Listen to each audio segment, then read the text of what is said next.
Homemade ramen noodles. Simple, simple, simple. I promised to do this a long time ago, so I'm just gonna do it so you guys can see the recipe. Now, I am not an Asian cuisine chef. All right, so please bear with me.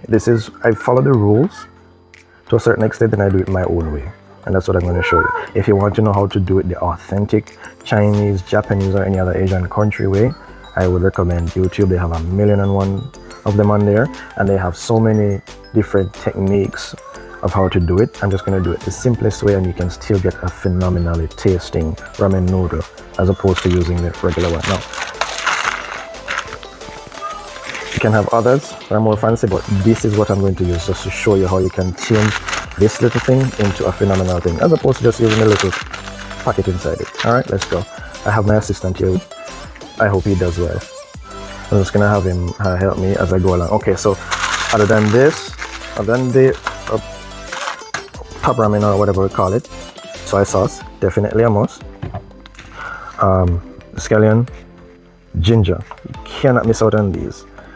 Nuances are there, but yeah, and optionally, but it adds really nice flavor. A clove, or is it a clove, or a peg or two of garlic that can go with it as well. All right, let's get into it. All right, so I'm gonna get started with these. Wash them, put them down already. They're dry because I normally just wash them and put them down to dry. This guy here, I'm gonna start cutting it up. Oh jeez. Anyways.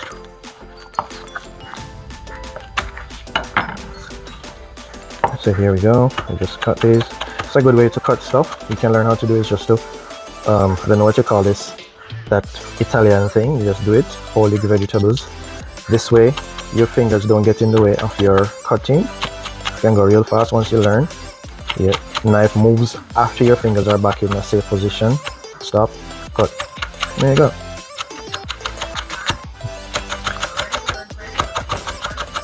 See how close I'm going? Still don't cut the fingers. Alright, let's chop these up. For garlic, not garlic but ginger, I mean you don't need to use a lot depending on how many persons. This amount could probably do for like a whole family, but I'm just doing a small one just to show you. I'm just going to use about this amount. You can just do like that. I don't take the skin off my ginger. I think it's good. Once I wash the skin good enough and it's not looking funky, I'm keeping it on there. Same thing again with the ginger. Cut. I recommend grating it if you're not a fan of like chunks of ginger. I try to cut them up as small as possible, but you can definitely use a grater, small grater, and just kind of get it nice and pureed so you don't have to bite into the chunks of ginger. But yeah, like that. And once you saute it and it cooks, kind of gets soft so you don't really notice it much. Alright, for the garlic, I'll just use this one. Yeah. Like that. Oh, do you want? Same thing. There you go.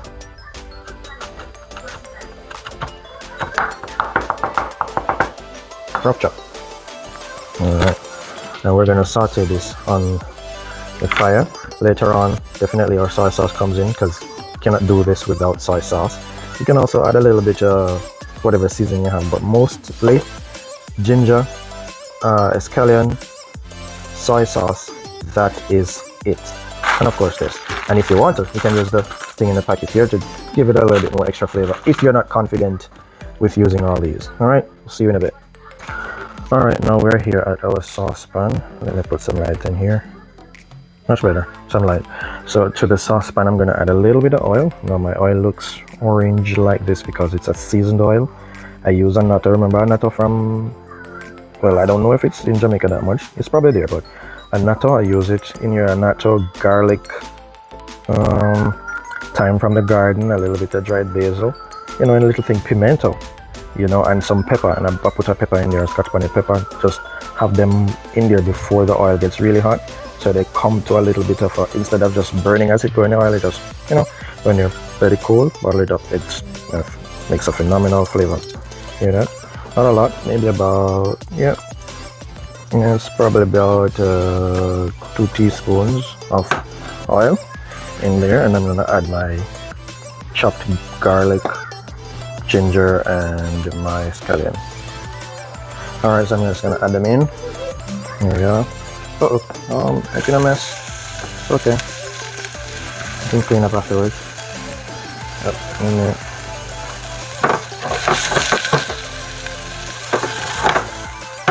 Sauteed them for a little bit. So you can give them a little burn, but you just want them to, as they call it in the the culinary world, sweat. But if you don't like the strong pungence of like a ginger, you want to give it a little bit of time to kind of cook. You saute them for 2 to 3 minutes. If the oil is gone, don't worry, it's still in there. You don't need to add anything more. Just let it work its way. I like it with a little bit of toasted edges, you know, that little brownish thing that comes on them. Gives flavor. And then what I'm going to do is this water that I have over here boiling, I'm going to add some of the water in here over to here, and it's to make the broth. Now you wonder how much you're going to use in here, so it's just about the same amount that you would put in a bowl of ramen. So I'd probably put like 1.5 cups or 2 cups into this, because guess what, you can make a lot of this and then you save it for another time. Yeah, it works. Like I said, this is a basic one. I'm not going to put all the fancy things in there. It takes a little bit more time, but I just wanted to get the base down, and then you can make it whatever you want to afterwards. Alrighty, we are back. So a little bit of toast, I like that. I'm just going to use a ladle or anything you have, a cup, and just gently put it in like that. Again, just maybe a cup and a little bit, and yeah, so 3 ladles full. I don't know how much. So what I'm putting there, what I'm going to do now is to kind of keep time going. In this water, I'm going to put my ramen noodles. All right. And in the meantime, this is going. I'm going to let it run for maybe 2 or 3 minutes. Kind of get everything out into it. Yeah, put it in the water. Why is this water stopping now? It's okay. The water is hot enough. I'm just going to let it cook. Regular time, 5 minutes or whatever. Now to this, I'm going to add the soy sauce. Concerned about salt, you can always, not salt but sodium, you can always get the light soy sauce, but yeah, this works. I'd say maybe about 1 squirt, or maybe, I think that's probably about a tablespoon, thereabout. Yes, I know. So yeah, I'm letting this go. It's practically done, you know. I'm just gonna let it go for another minute, and then I'm gonna stop it. After I stop it, then I add my greens to it. So I'm gonna have my ramen cooking over here for, yeah, every time. All right. Oh man, this smells so good. So I'm just gonna shut this off now. I'm gonna shut it off now. Okay, so there's that. Now I'm gonna add my wonderful greens that I'm calling, man. Jeez. Just gonna like put a couple leaves off. I have it in water so that, you know, if I'm not gonna like cook them now or cut them up now, I put them in water, and let me tell you, they'll stay green and fresh. Oh, these are nice. Dull. They're gonna stay green and fresh for, you could have them in here for days, but I don't do that for so long, because it don't last long in my house. So by, let's say, tomorrow, I'll just clean it up and cut it up. Oh, it's a piece of garlic on here. Clean it up and cut it up. So now that this is done, let me move it from the flame, and then I add these in there. I know it's because you want to have these nice and firm still, but them cook. And your greens, you don't want to kill all the nutrients. That's it. And that's done. Okay. All right, assistant, I need your help now. All right, so now I'm going to plate it up. I mean, you can do it any way you want. It doesn't really matter. It's done and come together. So what I'm going to do is I'm going to take the ramen out. And I put it in here like that. There you go. Man, it's so hard to get the last bit of ramen, and I don't want to waste it, you know. Yep, so there it is.